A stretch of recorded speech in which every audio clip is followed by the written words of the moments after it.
So the clocks have gone forward, the daffodils are out, Cheltenham is over, the Craven is barely a fortnight away, and soon it'll be Guineas weekend. There's nothing much wrong with the all-weather circuit, but these are great times for devotees of flat racing on turf, with the 7-8 months of the turf season in front.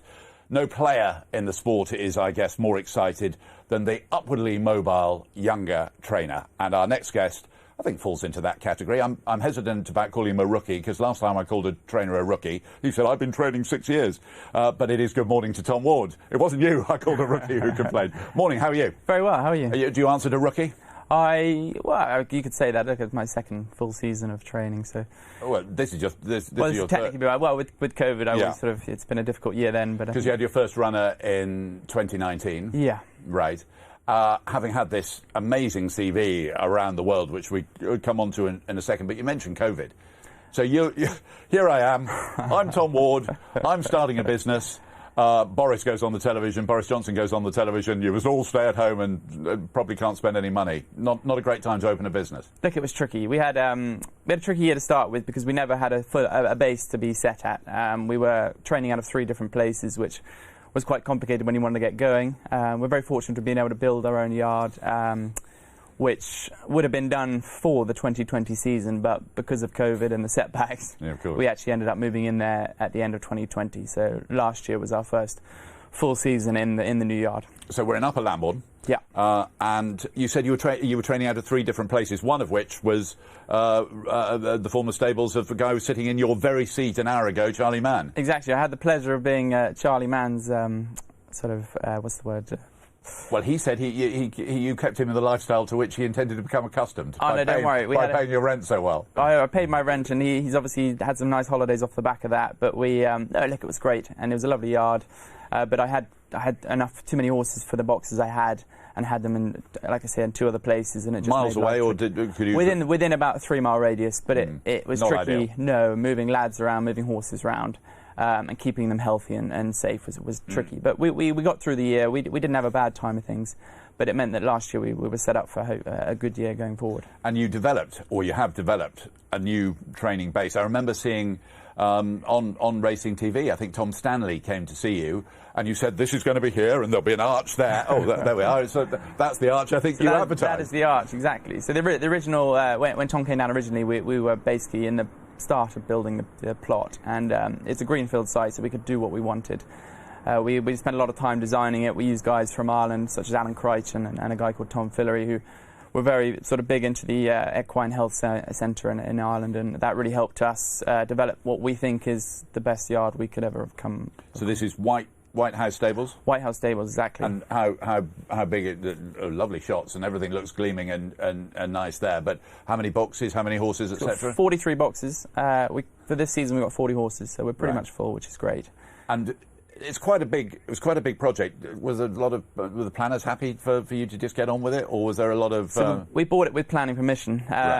We obviously then changed the designs originally, so that took a bit of time to get that set up. It was quite bog standard when we went in there originally, but I think we've got it to a stage where we're really happy with it. We're currently actually building the house, which is very exciting. Oh right, so the horses came before you. The horses you came and the before family. us, exactly.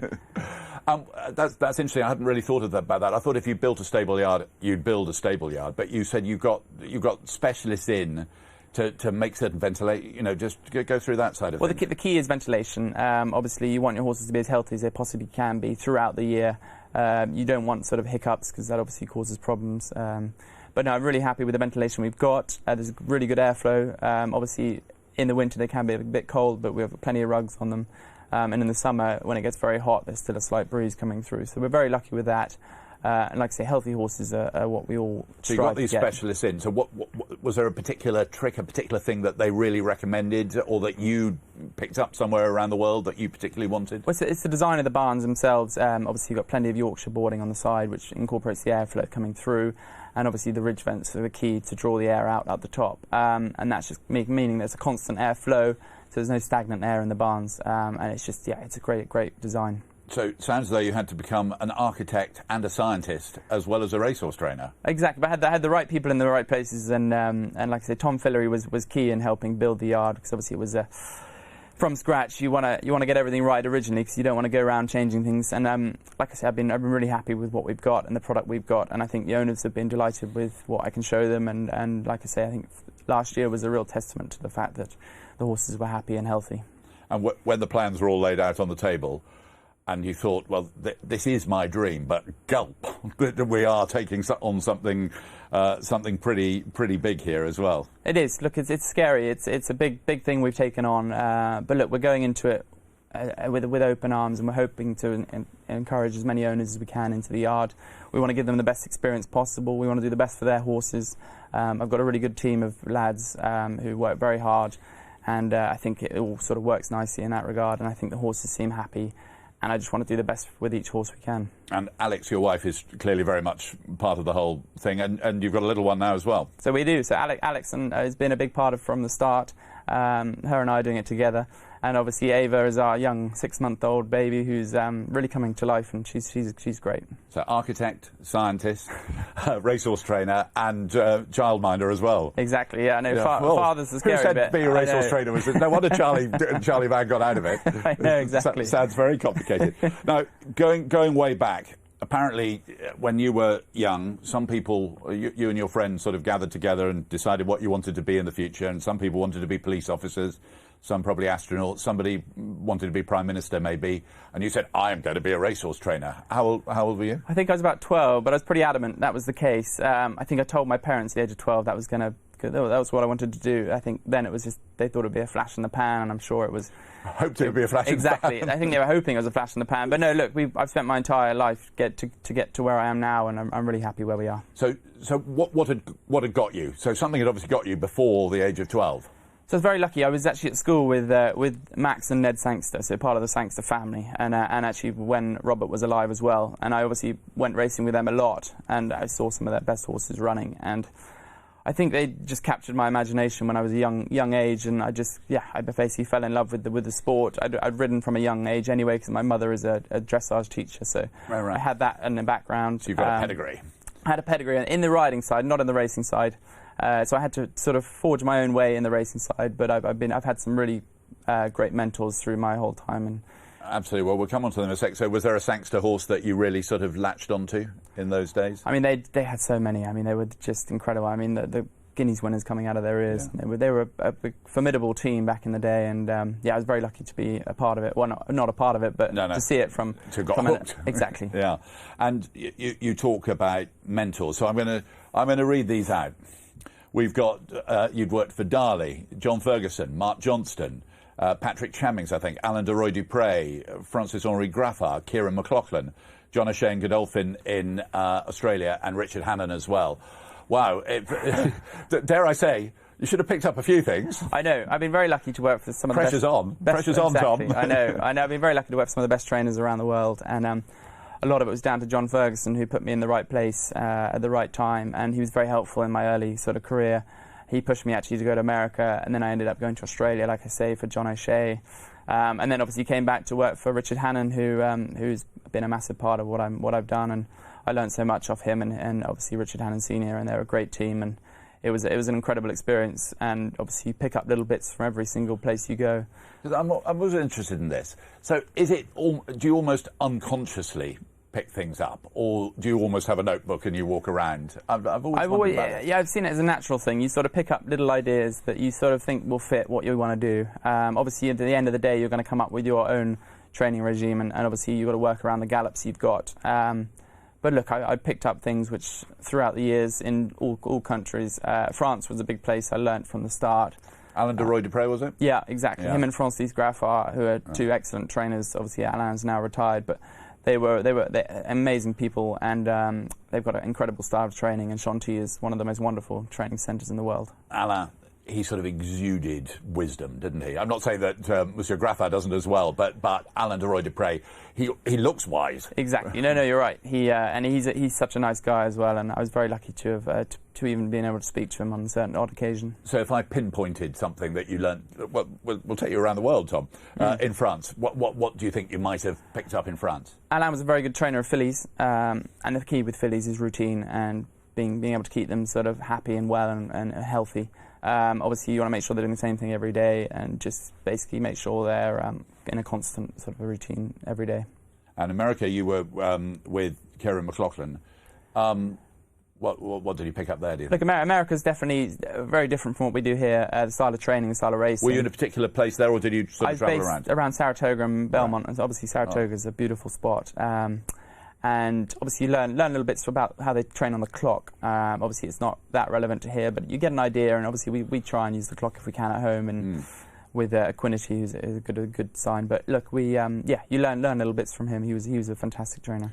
And then you were in Australia, and you did this job. I've always wanted to ask a racing manager for a stable or whatever what the racing manager does, because obviously in the UK a racing manager tends to manage. Although there are racing managers, I think Andrew Balding's got one, but racing managers, you think of syndicates. It's nothing to do with that. No. It's to do with running the operations. So running operations. So yeah, my main roles were being on the gallops in the morning, keeping an eye on the horses, doing all the entries, declarations down there. And then obviously horse movements, and when we were at Godolphin we had up to sort of 450, 500 horses on the books. So it was knowing where every horse was at every time, what their plans were going forward with racing. Obviously being in the yard, seeing them trot up in the mornings, making sure they're all fit and healthy and well, and just being in constant communication with the trainer. And if I was to pinpoint something you really picked up in Australia, would that be the communicating and the organisational skills and all that kind of thing? They are, yeah. That's their key over there. They're huge in their communication. They do very well with their owners. Obviously, it's a thriving sport down there. You're always going to learn plenty from them, but their communication with owners is second to none. And your communication with, obviously, I should really call one of your owners and say, is Tom a good communicator? I'm sure they'd say straight away yes. So has that been a key thing in terms of you dealing with your clients? Hugely, yeah. You want to keep in contact with them. I quite like the personal touch of phone calls. I think it's nice. They enjoy sort of talking to me one-on-one about their horses. I try and get them videos and photos whenever I can. And it's just constantly keeping them in the loop and what's happening, and give them a good idea of what your plans are going forward. And I imagine you must have the most amazing owner's room for them to relax in, because you worked for Richard Hannon for 4 years, who has got the most amazing owner's room. Yeah, no, and owner's facilities. It was key. That was one of the key points we wanted, is so when they came, they could feel relaxed. I thought I was joking there, but you have. No, we did.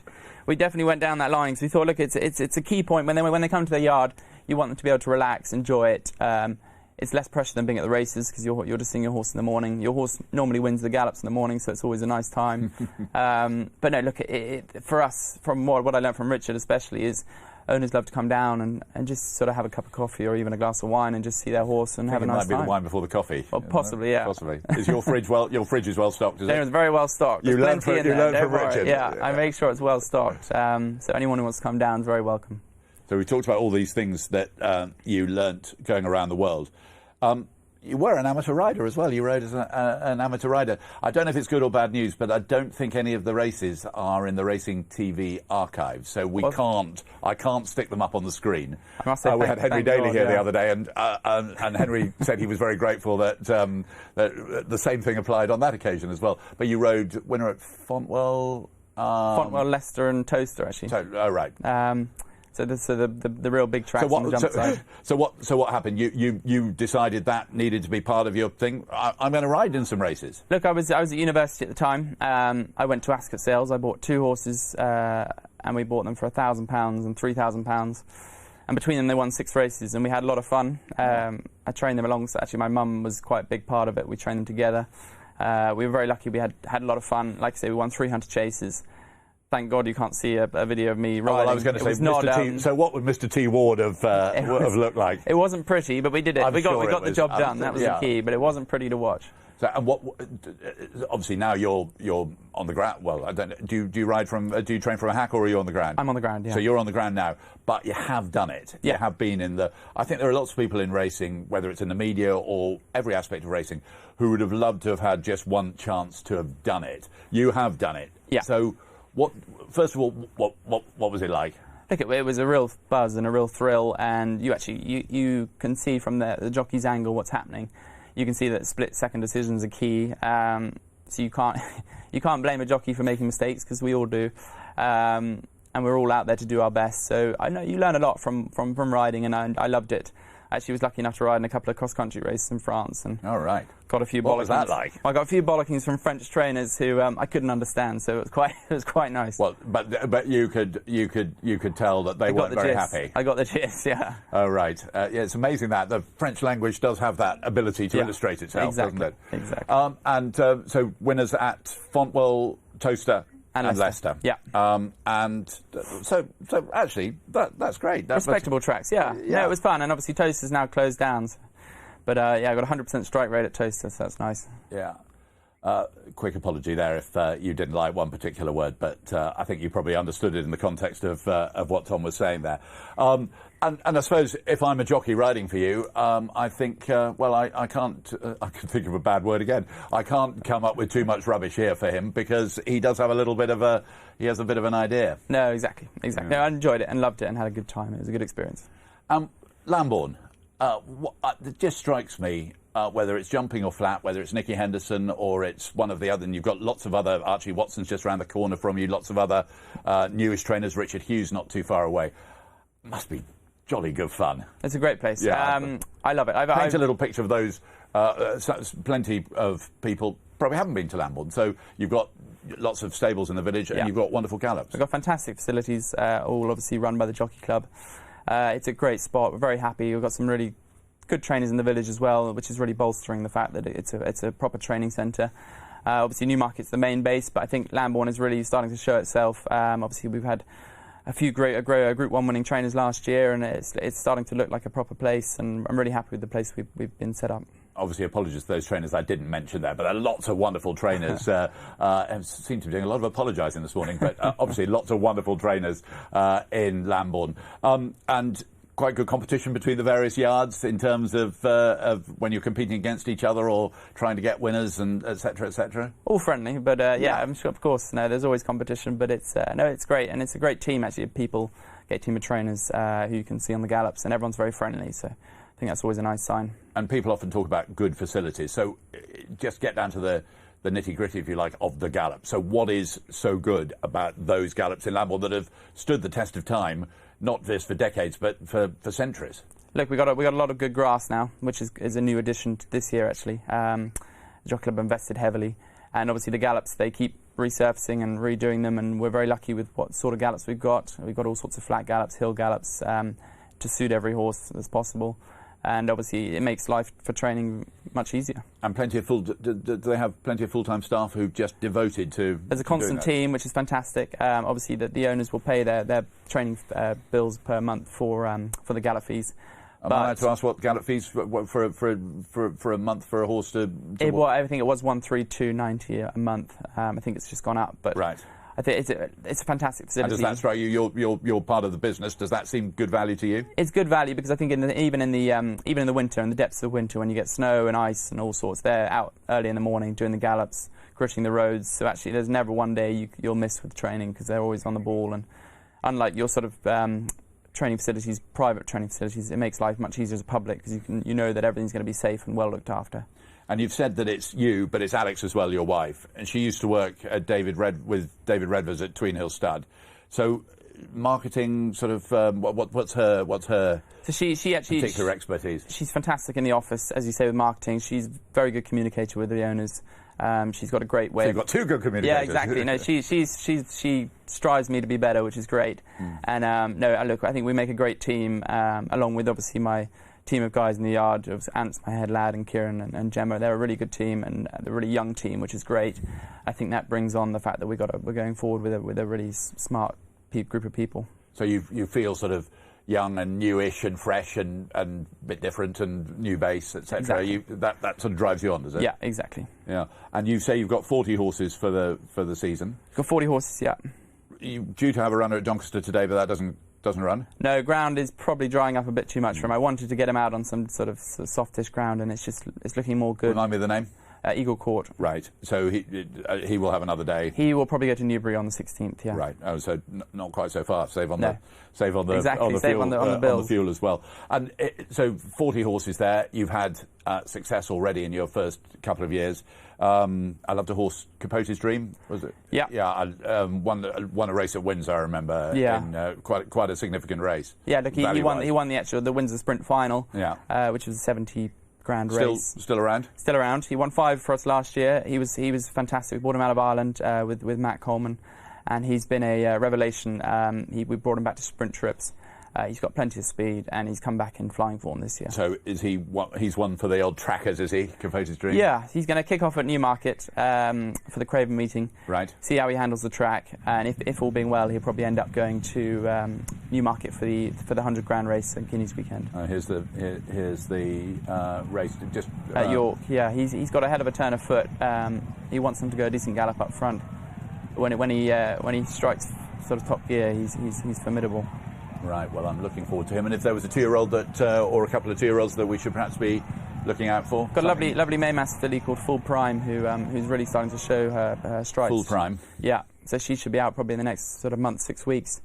And then we've got a lovely Dark Angel filly called Midnight Flame who's coming together well, and she's showing all the right signs of being a very nice filly.